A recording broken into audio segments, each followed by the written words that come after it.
A lot of people let these busy thoughts fill their head, and that's where anxiety comes from. Anxiety comes from when you are only, you're so focused on the future and what's to come, and depression comes when you're too focused on the past. So that's Right. why it's important to stay as much in the present moment as you possibly can. Hello and welcome. My name is Connor Byrne, and today is episode 4 of I Will Not Quit. And today's discussion really revolves around how we take care of ourselves, how we improve our relationship with ourselves, and in turn, how we improve our relationship with other people. And I thought just this general topic about health and wellness in 2020 is a discussion I should have with none other than Brooke Neely. Brooke is a super intelligent, super vibrant human, and she's just somebody who wants to help the world learn to love and learn to accept ourselves for who we are and to move forward in positive directions whenever possible. So I'm super, super stoked to have you guys here at the podcast today. I think it's a really awesome discussion, and it packs a lot of value into a very short amount of time. So without further ado, this is episode 4 of I Will Not Quit with Brooke Neely. Brooke, how's it going? It's going pretty good. How are you doing? I am absolutely fantastic. It is great to see you.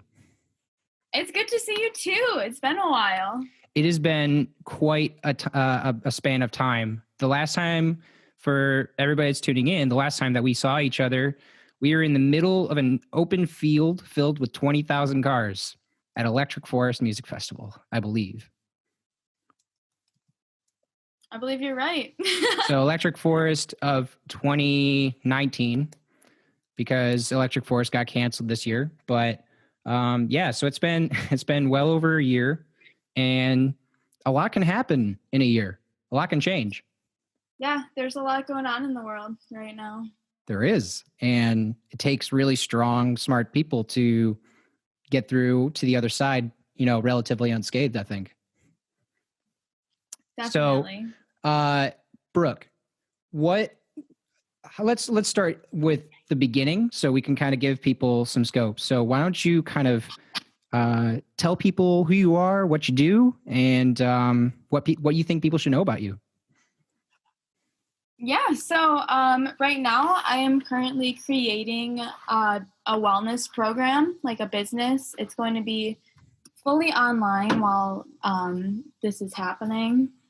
Right. And yeah, just during the whole COVID. Yeah. And yeah, so I'm really focusing on inner healing, because I think a lot of growth comes from within. Absolutely.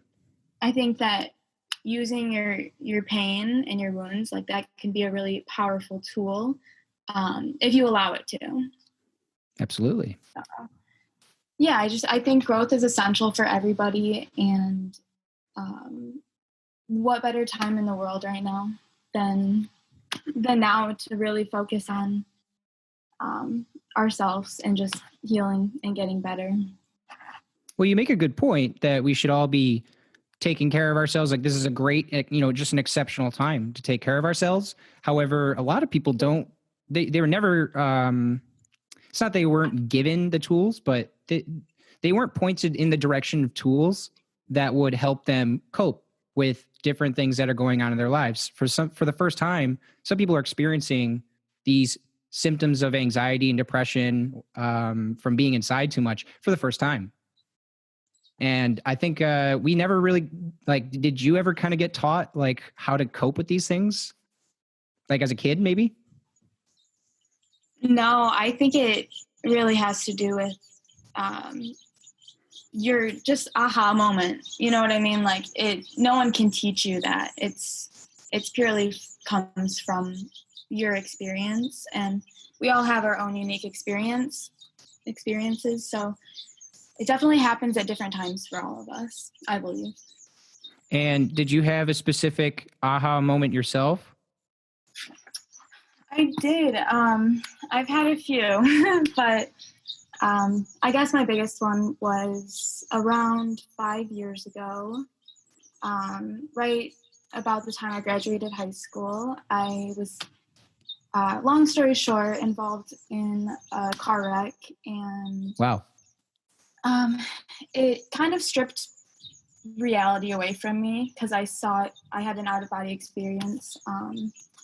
I woke up outside of the car, and I was the only one that gained consciousness. So it was very eye-opening for me. Just every perspective, everything that I had in my head prior, it just got wiped away. Wow. And then shortly after that, I experienced other bumps in the road almost immediately after.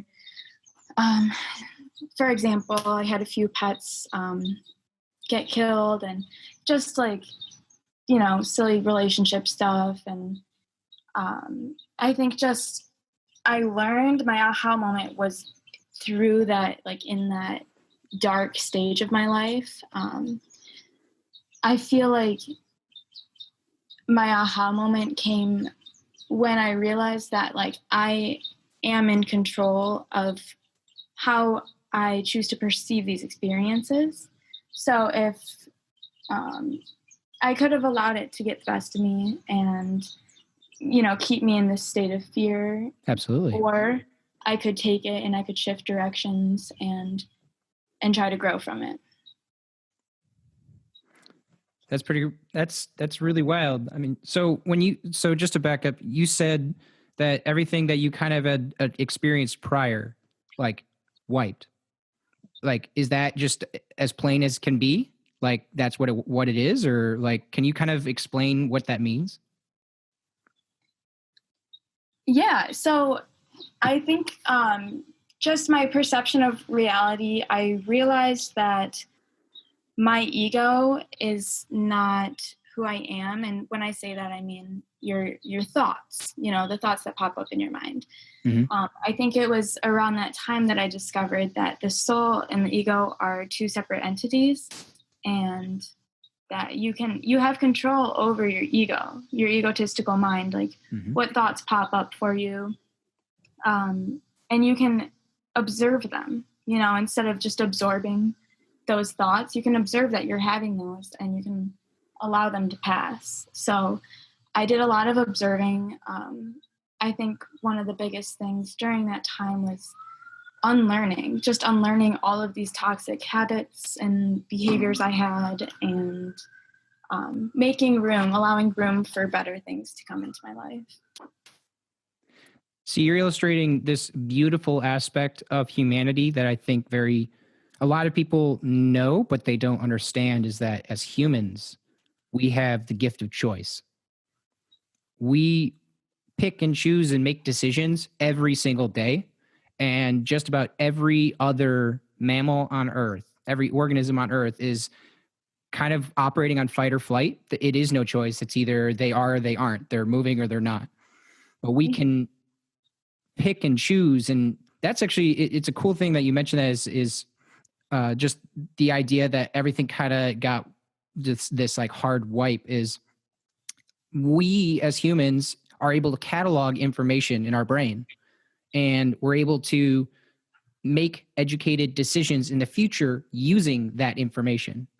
So when we are making a choice, we're actually activating parts of the brain that catalog specific information that we found to be important. We logged it.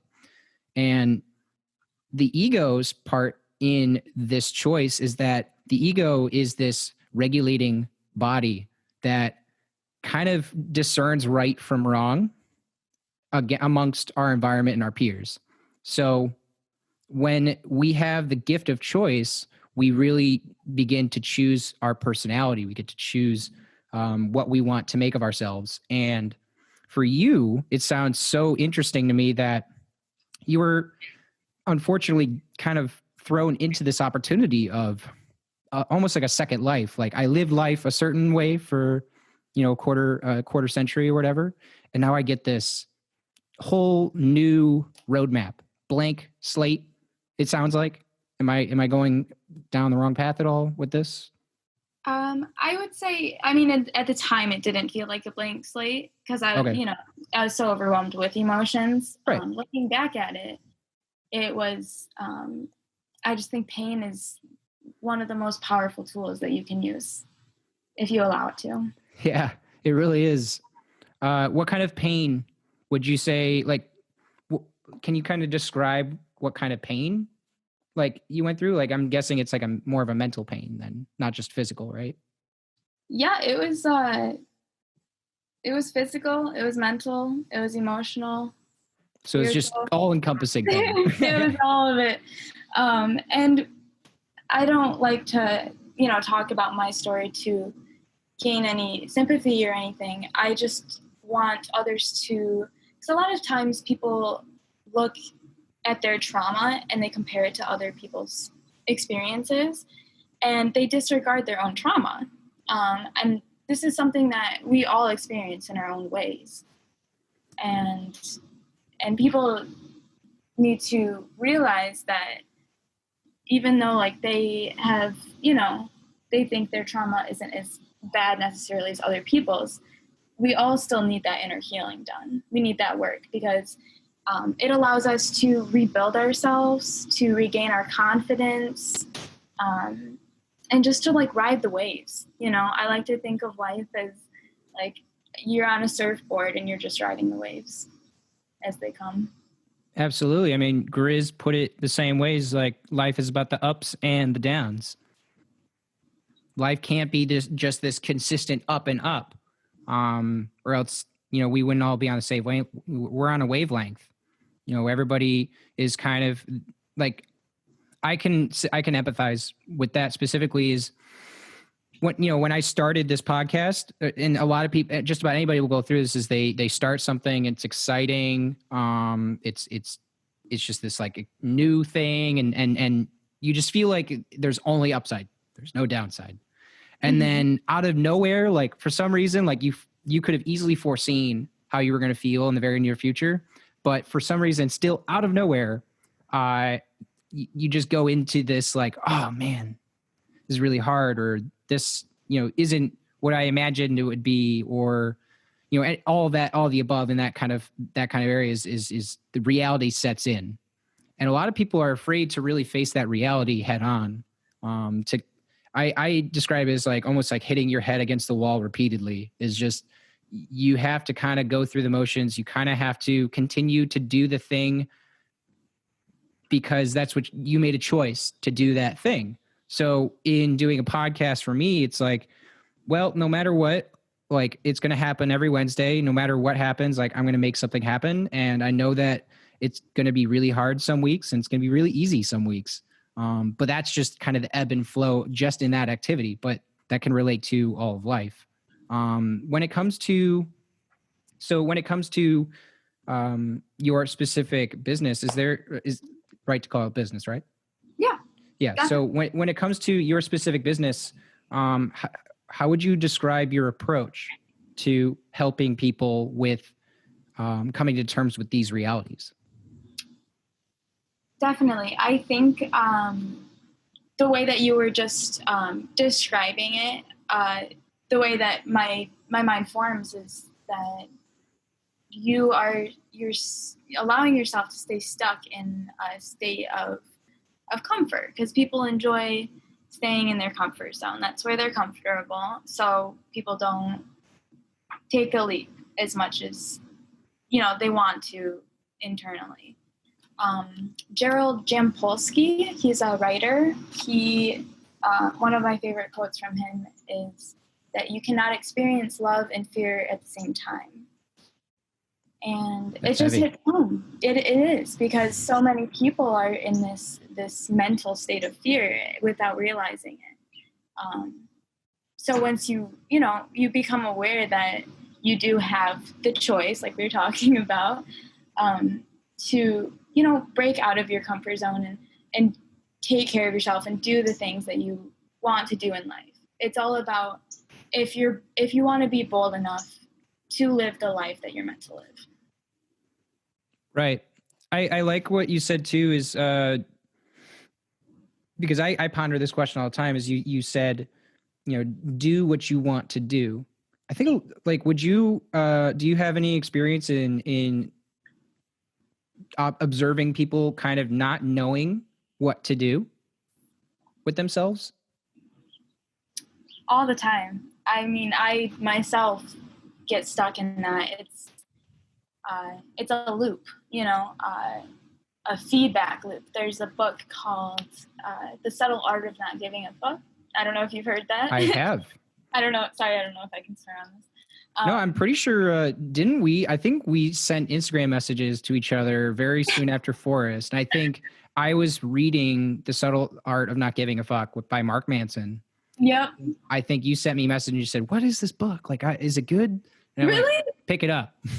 It was either you or somebody else, but I remember somebody specifically Instagram DMing me and being like, "Is it good?" I'm like, "You should have picked it up yesterday." That's so funny. It's like, that's just one of my favorite things is when people like reach out and they're like, "Oh, like you have to read this book," or "Oh, this song reminds me of you," or just, just knowledge. I think just spreading that love and I think it's really good for us as, a species, just to stay connected in that sense and be empathetic towards one each other. And we should encourage each other to learn and read more because, life is a learning experience. And I myself try to learn new things every single day. We're never going to know it all, obviously, but we will try very hard. But we can try very hard, exactly. What were we talking about? We were talking about how we try really hard to know everything. We're always learning. We're always trying to. We're always sharing with each other. I was going to comment and say, as a species, we're social animals. It's in our DNA that we must be social. And one aspect of being social is sharing.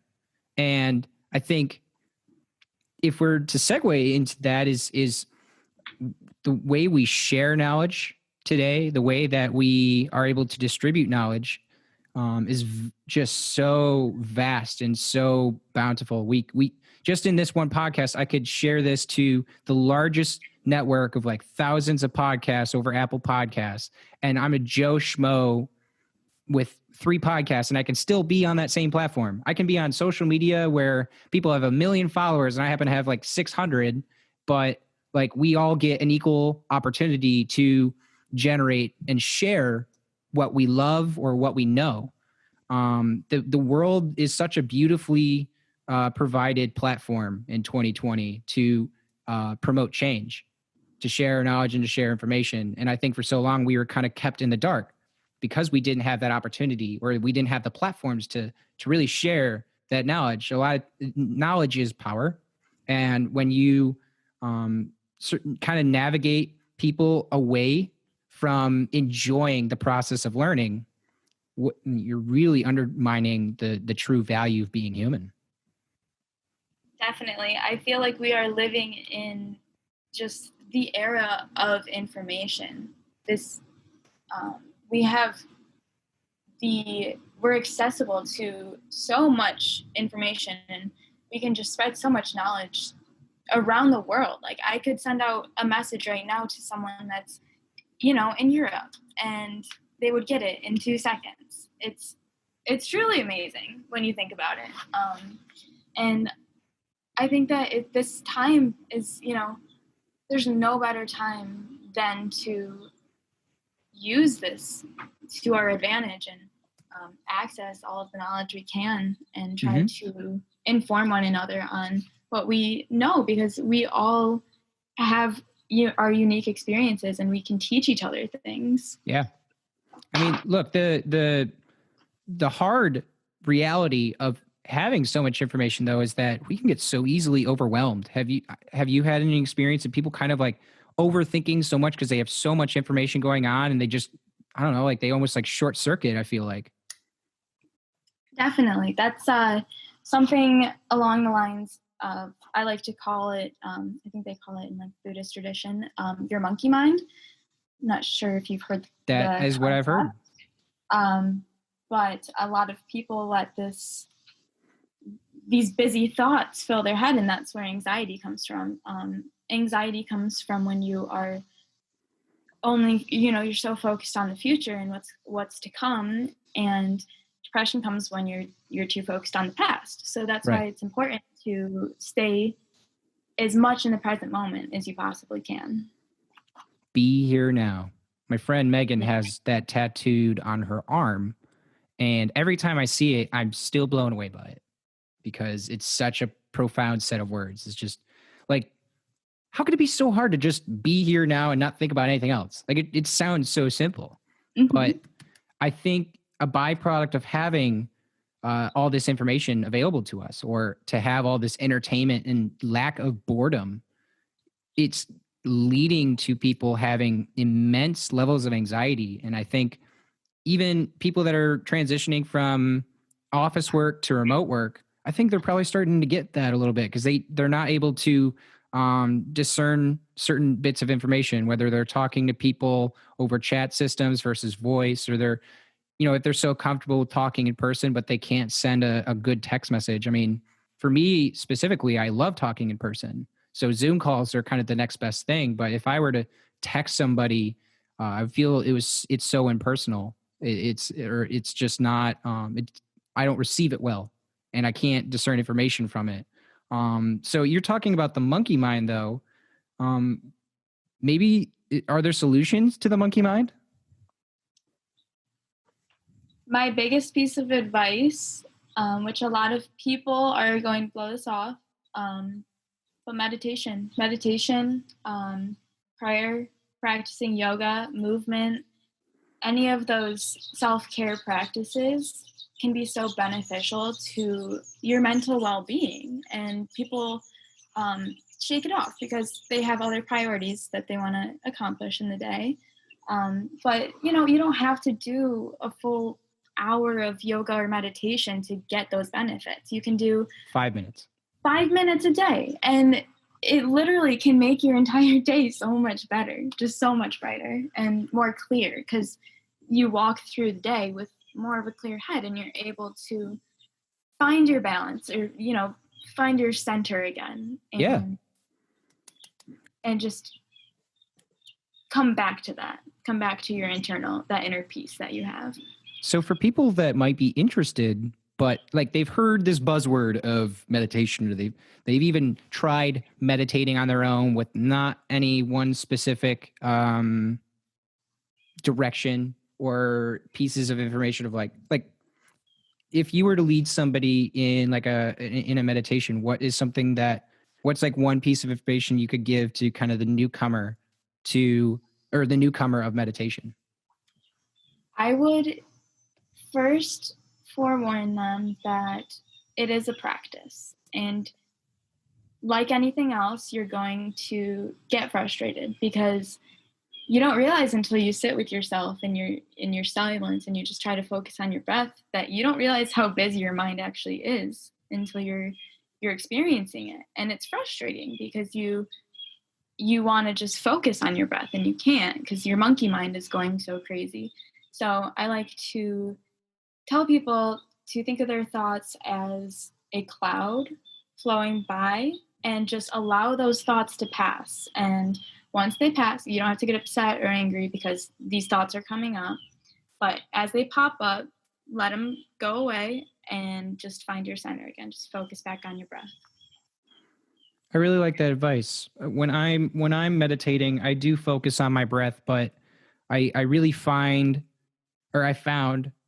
after a couple months of practice that, and I love that you were able to say it is a practice, because a lot of people use yoga or meditation from what I'm observing, a lot of people use yoga or meditation as like a buzzword almost for mental health or self-help. And it distracts from the core value. Is meditation's been around for thousands of years. Humans very early on were able to kind of like discern like, oh, we can think. Well, let's figure out how to be really good thinkers. And so we had a bunch of people in the mountains with robes on be like, we're going to do this for hours, man. We're going to do this every day until we're going to figure it out. Seriously, though. So with meditation, I think for anybody who, and I really wanted to have kind of a conversation a little bit about meditation, because meditation really is a doorway. It's like the front porch to a whole new world.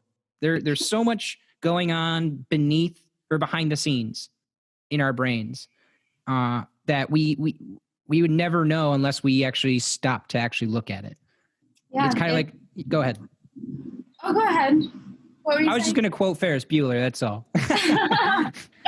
I was just going to say that it's, like I said, like it's a practice, and people are going to try it and they're going to get frustrated right away and say, all right, meditation isn't for me.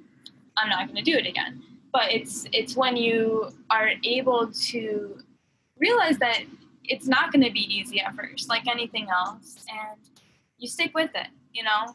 It's all about, like, what's the word? Like, being honest with yourself. If you want to grow and you want to, you know, hear what your inside, your intuition is telling you, you have to take time out of your day to do that. And it's just so relaxing and so beneficial. But I do agree that a lot of people use it as a buzzword rather than, you know, what it truly is. Right. So when you get, let's say I've been practicing meditation for a couple months now, and I'm trying to kind of make sense of what's happening beneath the monkey mind. There is kind of this inner stillness, this inner peace where we can narrow our focus, but it can kind of be, it is subjective. There's so many, each person is going to think and experience different things. I think to your point is it gets past the ego and it kind of goes right to the core. It's like, who the hell am I? Is there anything that you would share with people that, like, is there something specifically impactful to you that you learned through meditation? Maybe like something new, maybe perhaps, or? Yeah, I would say that it has helped me tremendously getting clear on my values. And I think that is so important in life because, like, what you do on an everyday basis, every single decision you make, you need to be clear on what your values are before you can, you know, successfully do anything. Because It's that why. You need to find your why. Like, why are you doing this every day? All right, Simon Sinek, keep preaching. You ever watch any Simon Sinek's material? No. Oh, wow. Simon Sinek actually wrote a book called Start With Why. It's all about people don't buy what you do, they buy why you do it.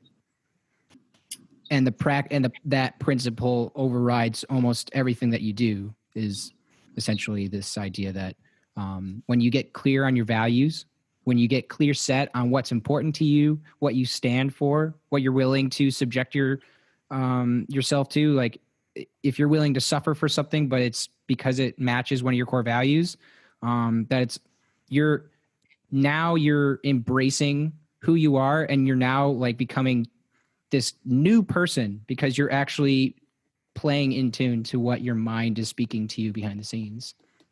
Mm-hmm. But I am sorry to cut you off that I watch a lot of Simon's content, and I watch a lot of this. Like, I think we aren't really taught about what we should or should not stand for. Would you agree? I think that comes from within. I think that's based on someone's values, because we're not going to all have the same morals. Well, we grew up with our parents. We grew up with our parents, and we have those parental core values that kind of stick with us until we leave the house, and we don't realize that. For sure. Pretty much we haven't even thought about what we stand for because we just stand for what our parents stood for. That's what I experienced. I don't know if you went through that at all. Yes, definitely. I have experienced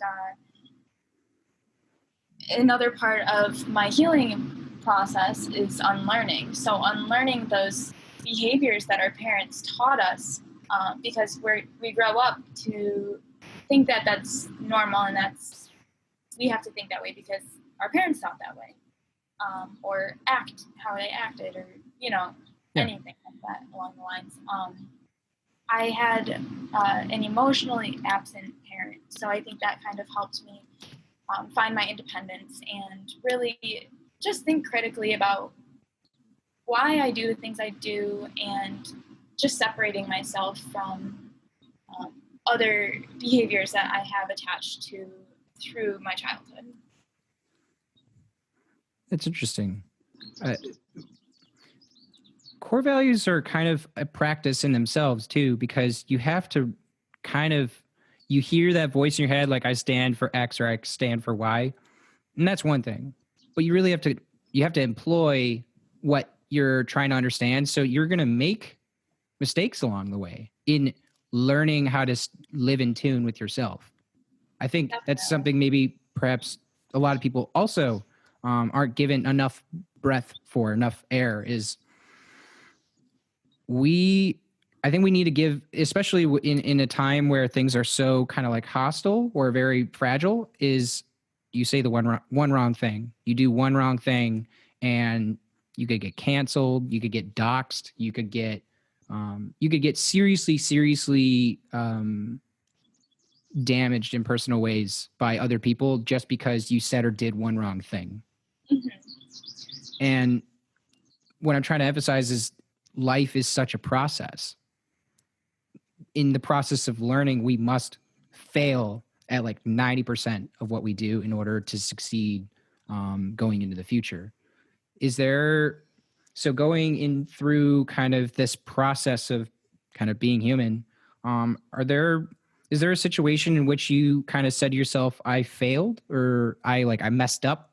And if so, is there a way that you kind of overcame that failure? I fail every day. I like to look at failure as just a learning opportunity. I am not going to look at failure like it's keeping me stuck somewhere. I want to take that.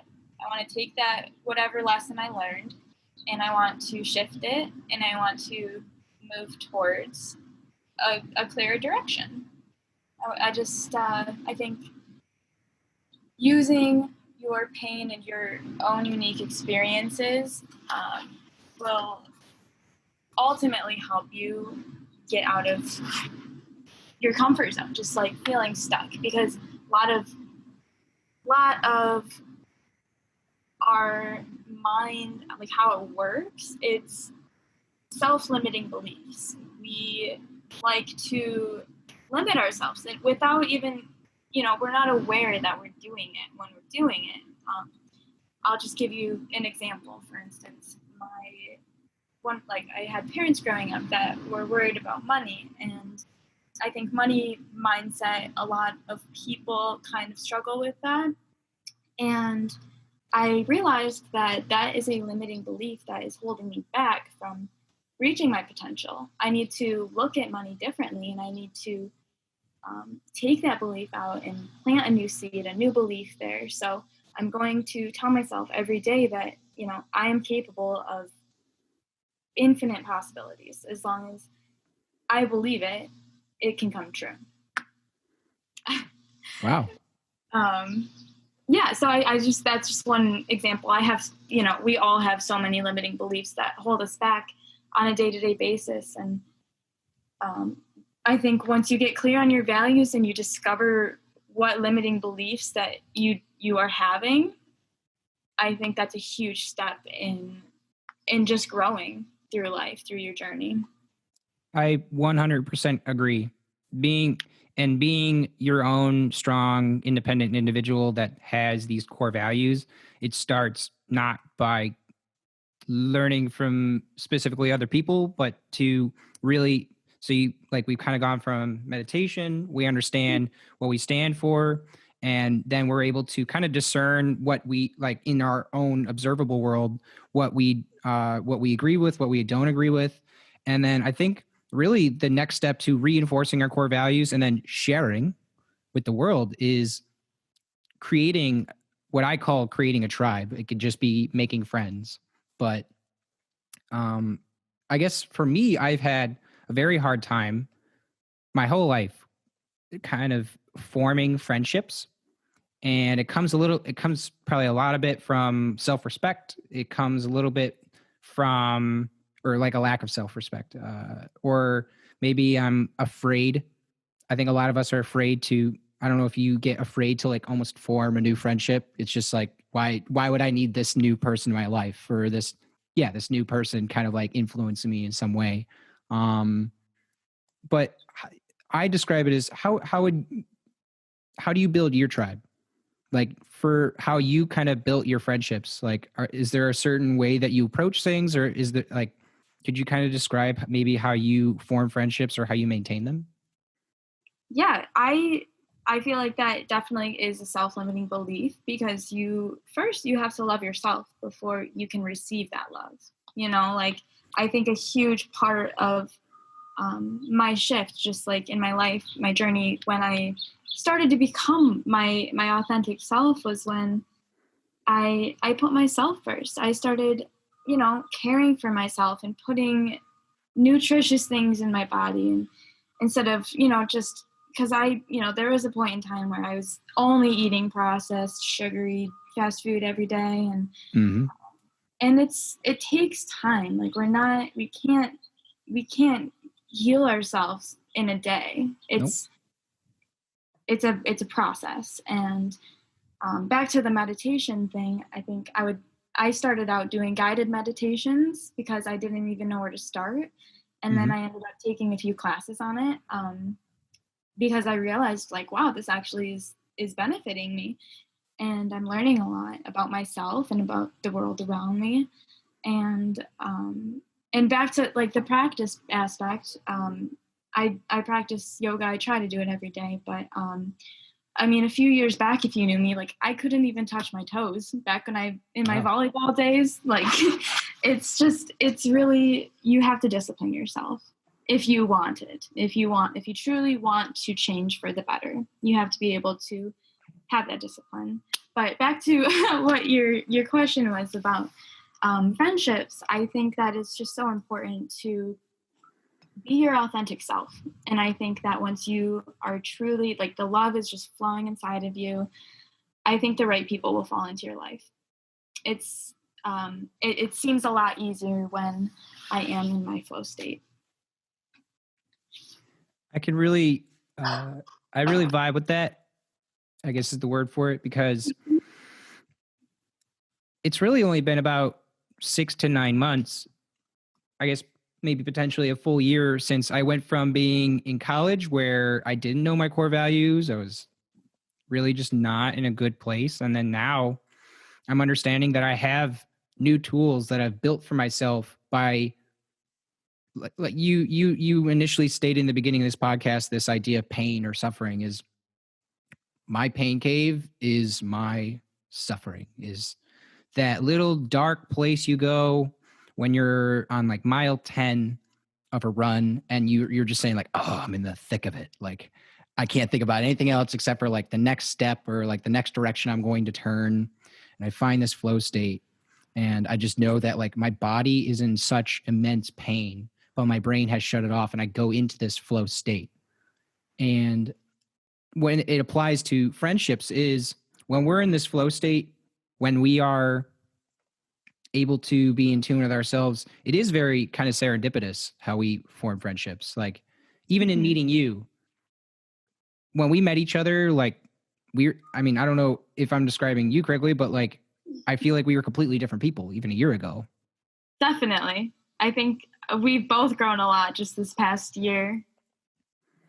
But I agree. And I think serendipitously, we became acquaintances, but it's just been gradually over time that we've kind of gotten bits and pieces of ourselves.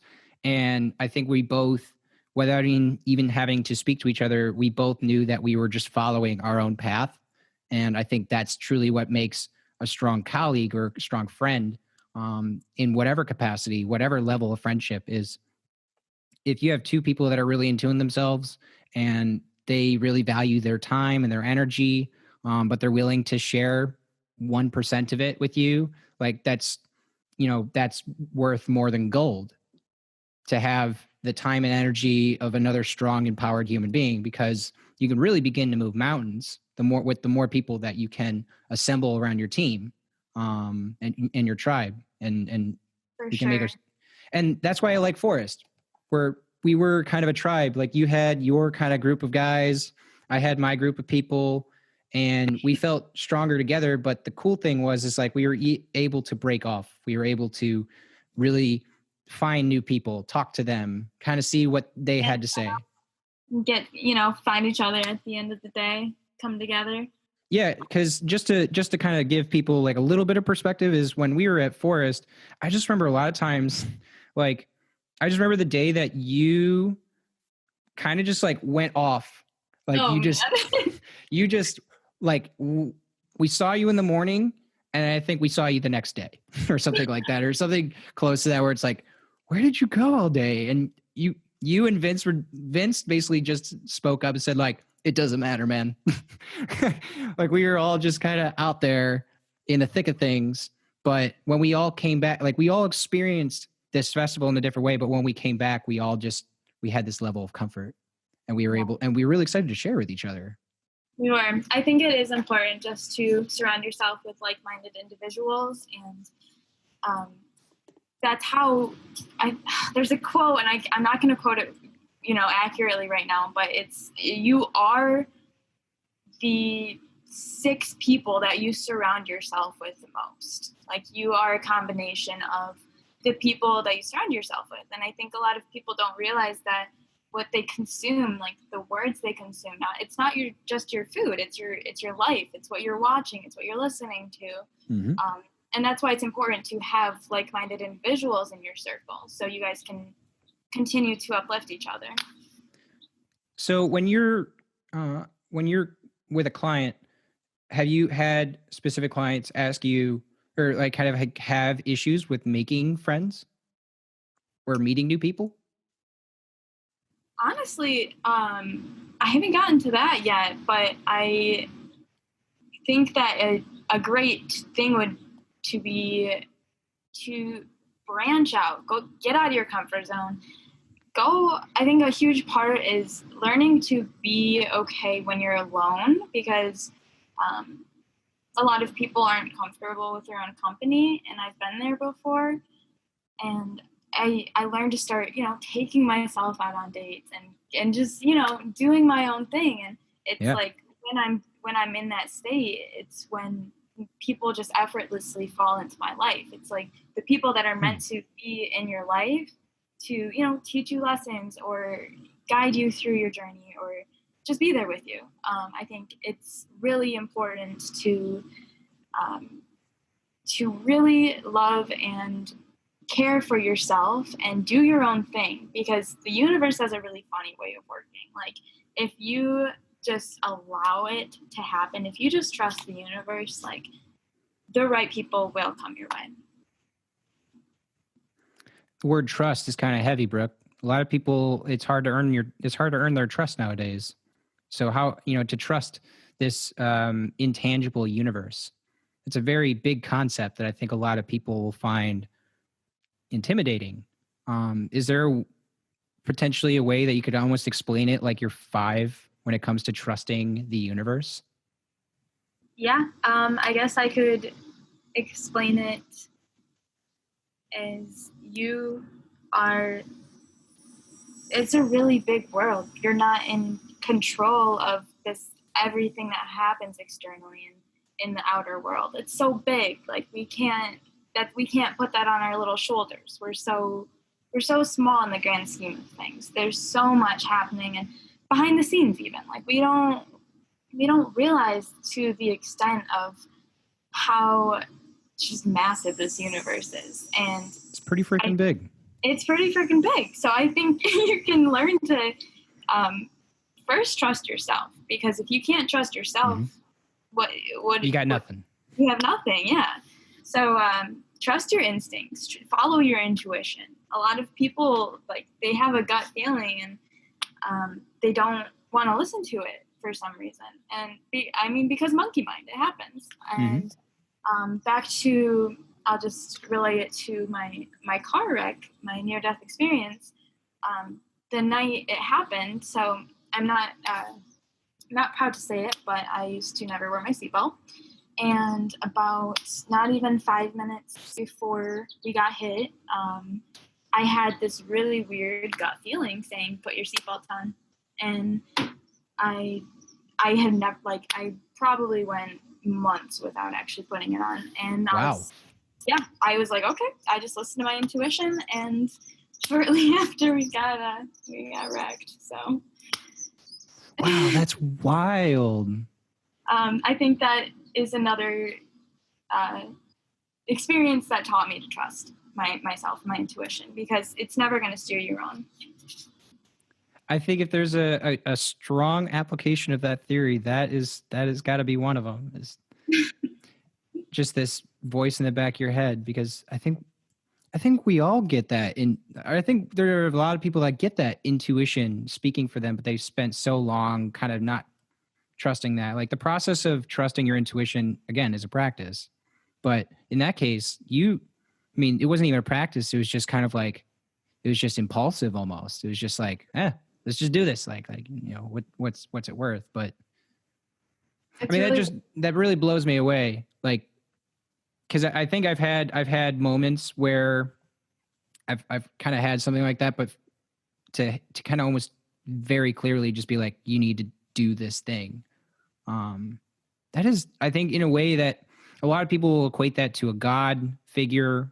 A lot of people will equate that to like a lot of different things, whatever, religion, faith, or spirituality they're part of, they could potentially, attribute it to that. But humans are so complex. And I think sometimes we need to really understand that, like, nobody is in control of ourselves except for us. And when we can begin to like openly accept these ideas, like I had that intuition with, I had this poor relationship, and after a poor relationship, my intuition was just this little, like, just this, I'm trying to think of like just a rowdy MMA fighter, like just some dude who's just like, just this ball of fire, but he's just like, you gotta fight. And I was just like, what the hell are you talking about? Like, I got nothing going for me, man. I'm broke. I just left Ann Arbor, and like, I don't have a job that I like what, how could I fight for anything? And then I just started listening to this voice every day. And actually I began to go on walks and listen to that intuitive voice. The reason that I think I'm more in tune with what I believe in, or more in tune with my kind of who I am, is I would go on these nightly walks after I would clock out at like 1 a.m. for this job when I first started. And I'd go for walks at like 1:30 in the morning. And you start getting these like little voices in your head. They do different things. Like, one's kind of like a drill sergeant. The other is just this like really chill dude that just likes to chill on the couch and like play guitar. And then one dude's just this like blade master type figure, just like this guy you'd see in like an anime comic. But he's the guy that said like, you got to fight. And I don't know what it was, but like, I heard these three voices over the span of a couple months. And I realized that it is kind of my subconscious voice, my intuitive voice, because when I wake up, the drill sergeant is like, you better get up. You better get moving. Like, the day's moving, man. Like, you're losing time. And then you get this other guy, like, as soon as I get up, that is chilling on the couch playing guitar. And he's just like, what's up, man? Like, what you having? Coffee this morning? And then finally, after I ate breakfast, I just get this little dude that's like, all right, we got to fight and make this thing happen. So I know it sounds super weird, but like, I know there's probably a lot of people out there that like, I think we hear a little voice in our head and we're almost afraid of it. Like, we're afraid to hear ourselves talk. Yeah, I think if I could give any piece of advice during this talk, it's just to listen to your intuition, because it's not going to steer you wrong, no matter how scary it is, or how out there it seems. You should follow that. So I really enjoy the progression of where we're going. And I think something to dovetail this is we have a lot kind of happening with us working from home or working just remotely away from people or being around the same people every day. Whether it's meditation or yoga, like, is there a piece of advice that you could give people that are going through their day to day that are struggling, that like, maybe they just yoga is not their thing, or maybe meditation is not their thing. Like, is there a piece of advice that you could give to people that could help them kind of like cope with this new reality of things? Yeah, I would, I'd suggest one of the things I enjoy doing is journaling. I have a gratitude journal that I write in every morning. It helps me, come back to the present moment and just be thankful for everything that is in our life. Despite all of the stress and the anxious thoughts that are going on in everyone's minds, it's nice to, find that gratefulness, that gratitude, because it's just such a beautiful world. And it's such a gift, truly. But I also think a good piece of advice would be to write down a list of things that make you feel good. Ooh, and I like that.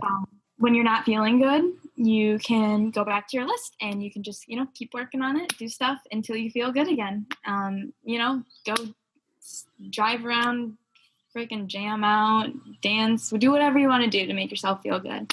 Make a smoothie, do whatever, we're all very unique. So I don't know what makes you feel good, but, and I think a huge thing is a lot of people they get stuck because they're striving for perfection. So if they want to start a new hobby, don't strive for that perfection. Instead, try to just take that messy action. You know what I mean? Like, I totally agree. Just baby steps. It's so much more impactful. I really like the way you left that, because I am a perfectionist. I am somebody who is always trying to produce the highest quality piece of content that I can, but I just don't have the time, should I have the time to create something perfect. That's why whenever I'm doing a workout and I share my story or something, I try to end most of my stories with like, hey man, I know it's been a rough day, but have you done what you love to do today? Like, I love to just, I think people really need to spend more time doing what they love, and they need to figure out what they love doing, because, for the longest time, all I wanted to do was work. I was a workaholic until I was a junior in college. All I did from the age of 13 until I was 20, 21 was work, like 60-hour weeks. Just work relentlessly. And now that I'm coming back out the other side, I feel like a workaholic, but I feel so much more balanced. And it comes from being thankful. So I just really want to say, if we're doing a gratitude journal in person, I just want to say I'm really thankful that you could come and talk with me and help kind of lead people down a path that better serves them. Yeah, I'm glad I'm grateful that you were able to talk with me, and I'm grateful that you were able to be vulnerable, because I think vulnerability is something that people shy away from. And it wasn't until recently that I realized that your vulnerability is your strength, so everybody has a masculine and a feminine aspect inside of them, no matter what your gender is. Yeah. And, the masculinity is more the analytical mind and the logic and that perfectionist. The results. Yes. And the feminine is it's not the structure, it's the flowing, the creativity. And we all have both of those inside of us. And I think that it's awesome that we were able to be vulnerable during this discussion, because hopefully it can inspire other people to open up and, just be vulnerable and be honest with themselves. I agree. Being vulnerable is just about being honest, initially about being honest with yourself, and then trusting that the person on the other side is doing the same thing. Yes. But Brooke, I really appreciate your time. Thank you for all the valuable information. Is there a way, like, for your business, is there a best way to like contact you, or are you accepting new clients or anything like that? Yeah, so my Instagram handle is Brooke Neely, Okay. BROKENEELY. Okay. I'm leading a program. It's called balancedblossom.com. It's not published yet. It's in the makings.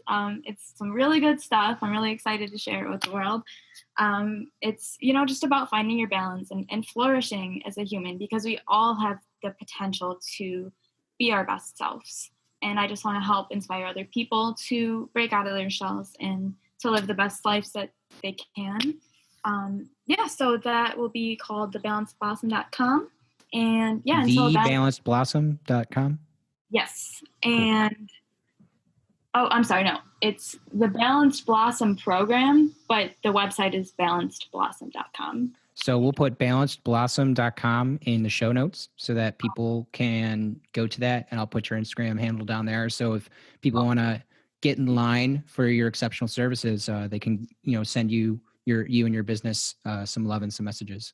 Awesome. It was so nice talking to you today. Absolutely fantastic catching up with you. I hope we can catch up again very soon. Definitely. I hope you have a great rest of your day. You too. I really appreciate that. Yep. All right. All right, Brooke. I'll see you soon.